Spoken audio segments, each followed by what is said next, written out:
The president of the Chicago Bulls with us. Hall of Fame activities going on here in Springfield, Mass. And Michael, this has to be an incredible feeling for you, your family, everyone concerned. Yeah, it's really special. We're really proud of my father.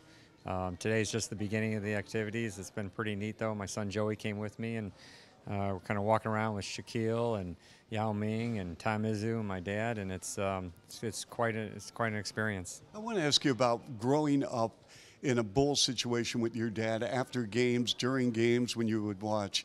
How much information would you give him as a fan, and give me an idea what it was like growing up in that Bulls environment? Well, we love talking about the games. The rule, the unwritten rule in the family is we only talk after victories. So we try to enjoy the wins, and the losses we try to put out of our mind, but it's hard. But it was really exciting growing up and being involved in sports. And I was at an age of 14 when my dad first started getting involved with the White Sox, and so I was a huge sports fan, so I can really appreciate what it all means right now. Give us an idea what it was like during that period of time with Jordan and with your father leading the way, obviously, with his leadership. Give us an idea growing up in that environment.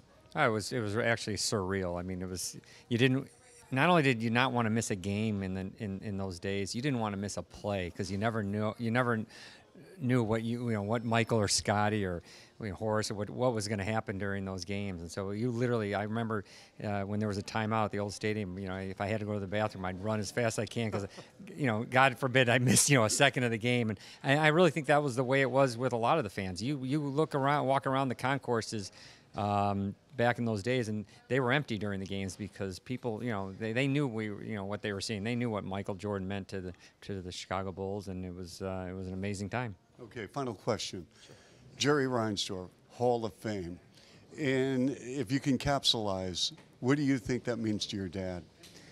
I think he probably feels that he doesn't deserve it, and then while he was the person at the top, that he put a lot of great people in charge, and they deserve probably most of the credit. But as far as I'm concerned, I'm going to give him a lot of the credit.